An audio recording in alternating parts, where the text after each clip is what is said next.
Right now, dealers across this country are sitting on a brand new Volkswagen ID4 that's been parked on the lot so long it would take more than 2 years to sell off current inventory at the current pace of demand. 2 years. And that's just the start.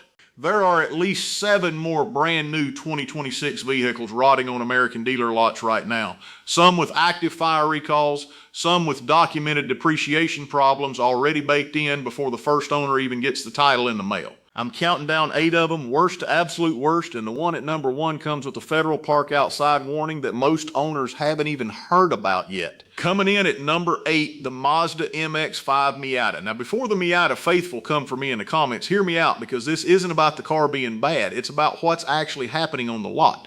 The 2026 Miata is sitting at roughly 250 days of supply nationwide. That's about 8 months of inventory for a car that only moved around 24 units in the last 6 weeks. Here's what most car buyers never think about. A 2-seat Roadster is always going to be a niche purchase in a country where the best-selling vehicles are full-size trucks and 3-row SUVs. The Miata isn't suffering from a quality problem. It's suffering from a market mismatch. But here's the part that matters if you're shopping for one. High lot supply means the salesman has every reason to deal, and deal hard. If you've been sitting on the fence about a new Miata, this is the moment dealers are most motivated to move. On the flip side, if you already own one and you're thinking about trading it in soon, don't expect enthusiasm from the sales desk. They've already got plenty sitting right there on the lot collecting dust. Number 7, the Audi SQ8. This one's a quieter story, but the numbers tell it just as clearly.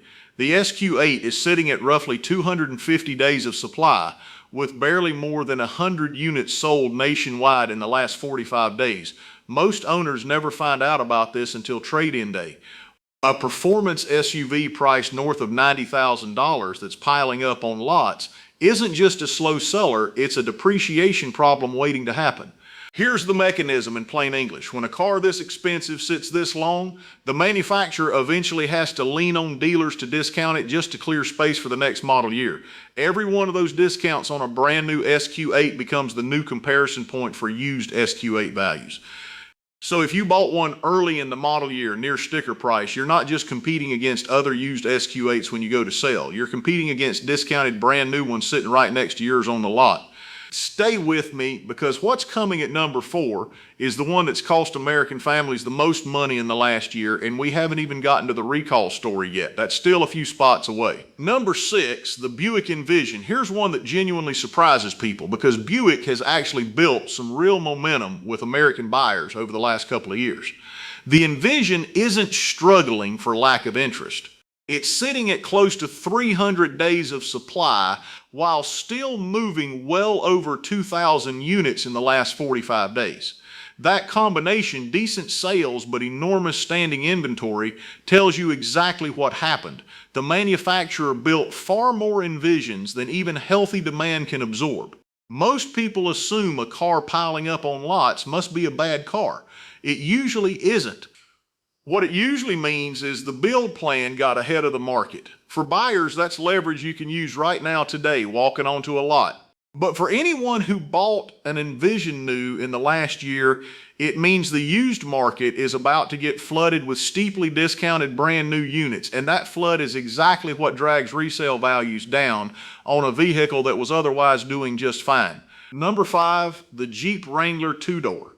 This one stings a little more because the Wrangler is supposed to be the vehicle people hang on to forever. Right now, the 2-door Wrangler is sitting at roughly 350 days of supply, nearly a full year's worth of inventory, even with more than 1,000 units sold in the last 6 weeks. Here's what the dealer probably won't bring up. Jeep's entire lineup has been carrying heavy inventory for months, and the 2-door Wrangler, the version enthusiasts actually want, the purest choice, is sitting on lots longer than the 4-door version most families end up buying instead. Mechanics have been seeing this play out across the Jeep showroom for a while now, and it's not just an inventory story. The NHTSA database tells its own version of events underneath all of this. Stellantis, Jeep's parent company, has had a busy recall season across its entire 2026 lineup, including instrument panel labeling issues, hybrid battery software problems, and high voltage battery fire risk on plug-in models. The two-door Wrangler isn't the worst offender on the recall front. That distinction is coming later on this list, but if you're shopping one, run the VIN through NHTSA. Gov before you sign anything, because Jeep's recall machine has been working overtime this model year, and it's not slowing down anytime soon. Number 4, the Dodge Charger. And here's where it gets genuinely hard to believe. The 2026 Charger is sitting at roughly 365 days of supply, a full calendar year of inventory, while still managing to sell over 1,200 units in the last 45 days. This is not a car nobody wants in the sense of zero demand. It's a car the manufacturer built in numbers that simply don't match how fast Americans are driving them off the lot. Here's the part most reviews gloss over completely. The new Charger arrived in a market where buyers who wanted that nameplate were used to a V8 muscle car, and the shift to the new lineup, including the all-electric Charger Daytona, has been rocky from a sales velocity standpoint right out of the gate. And the Charger Daytona EV specifically has had its own documented problems on top of the slow sales. Earlier this year, Stellantis recalled roughly 8,500 model year 2024 and 2025 Charger Daytona EVs, alongside nearly 12,000 Jeep Wagoneer S units over an instrument panel cluster that could go completely blank while driving.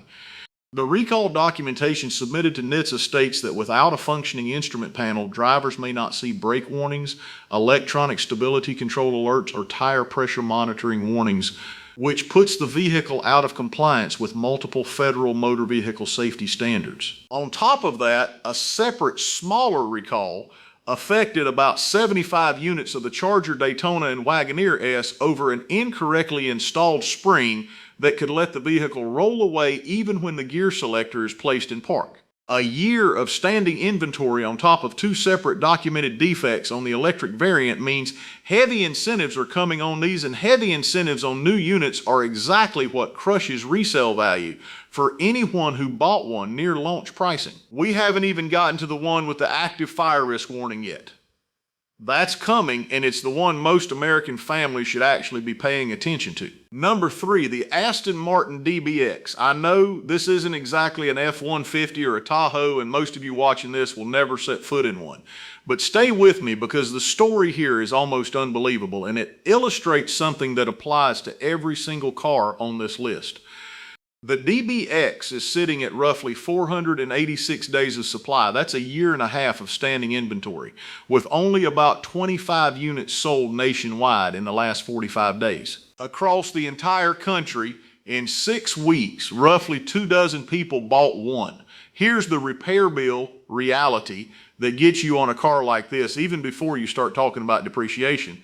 Independent shop data on Aston Martin ownership consistently shows annual maintenance and major service costs running into the thousands of dollars, and for certain service intervals well over 5 figures, because parts and specialist labor for a low-volume British luxury brand simply cost more across the board than anything Ford, Chevy, or Toyota deals with at your local shop. When a car this expensive sells this slowly, the depreciation curve on units already sold gets ugly fast, because the manufacturer eventually has to slash prices just to move metal off dealer floors. And that price cut becomes the new baseline that every existing owner's resale value gets measured against, whether they like it or not. If you want straight information about what's actually worth buying out there, hit subscribe and turn on notifications. This channel is built for people who do the homework before signing on a 5 or 6 figure decision.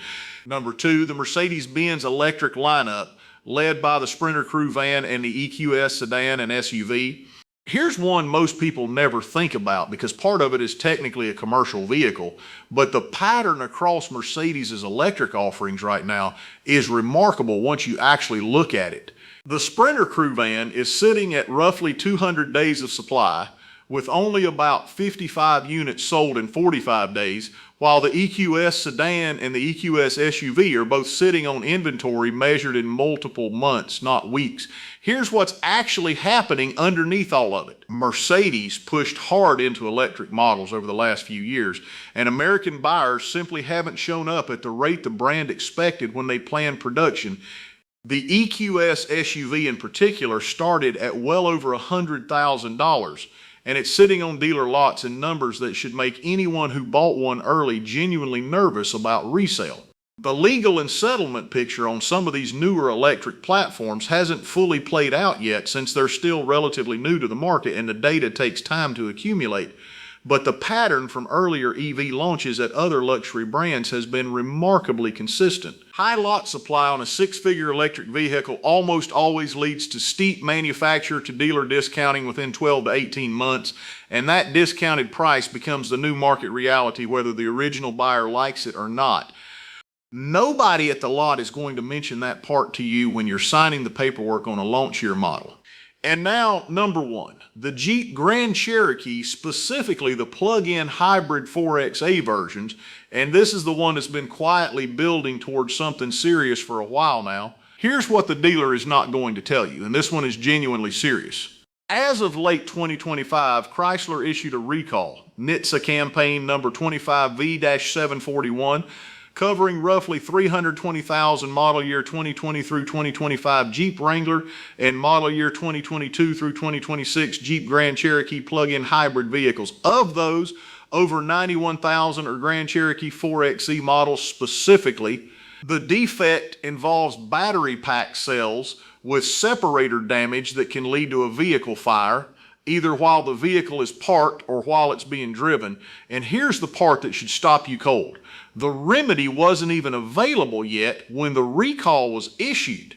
Owners were told to park outside, away from structures and other vehicles, and not to charge their vehicles at all until a fix arrives. Read that again. A brand new Jeep Grand Cherokee Hybrid, the family SUV sitting in driveways across this country right now, came with an instruction from the manufacturer telling owners not to park it in their own garage and not to plug it in because of fire risk. This isn't even the first time around on this exact problem.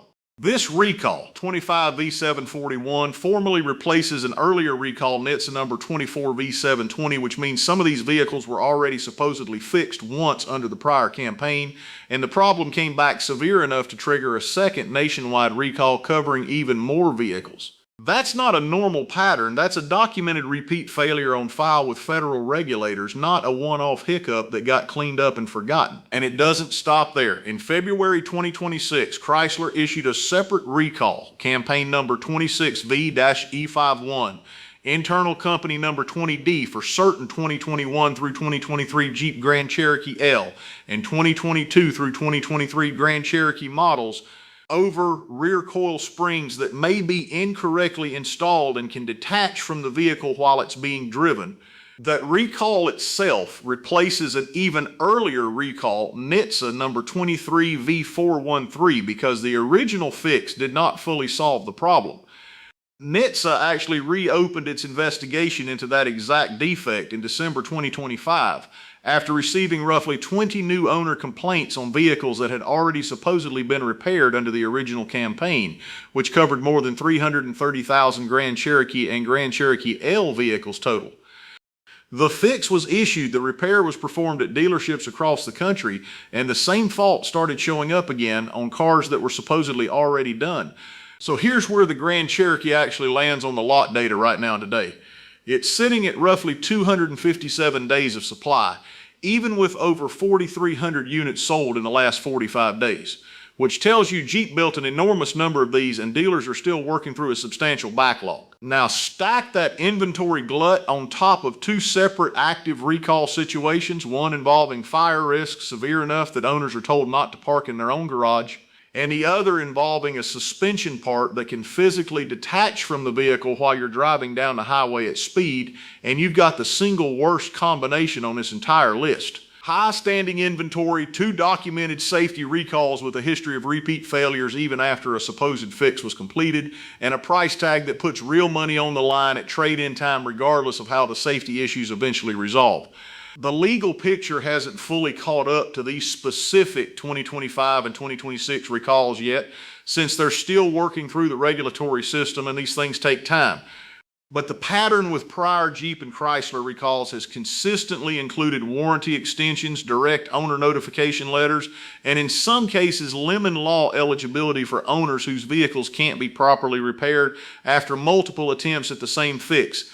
If you own one of these, or you're looking at a used 4xe Grand Cherokee on a lot right now thinking it looks like a deal, the move is simple. Run the VIN on NHTSA.gov before you do anything else. And if you're a current owner and you haven't received that interim safety letter yet, don't sit around waiting for it to show up in the mail. Call Chrysler customer service directly and ask exactly where your vehicle stands in the process. So there you have it, 8 new vehicles sitting on American dealer lots right now, each one carrying a real financial reason, and in one case a serious safety reason to think twice before signing anything. The Miata sitting at around 8 months of supply because of a market mismatch more than any quality problem. The Audi SQ8 quietly piling up at 6 figures with barely 100 sales nationwide in 6 weeks. The Buick Envision overproduced relative to even healthy demand. The Wrangler 2-door sitting on nearly a year of inventory while Jeep's recall machine runs in the background. The Dodge Charger carrying that same year-long inventory problem at much bigger volume, plus a documented instrument cluster recall on the electric Daytona and a rollaway recall on top of that. The Aston Martin DBX selling roughly 24 units a month nationwide against a year and a half of standing stock. The Mercedes Sprinter and EQS lineup struggling to find buyers at 6-figure prices, with the same discounting pattern from prior luxury EV launches likely coming their way too.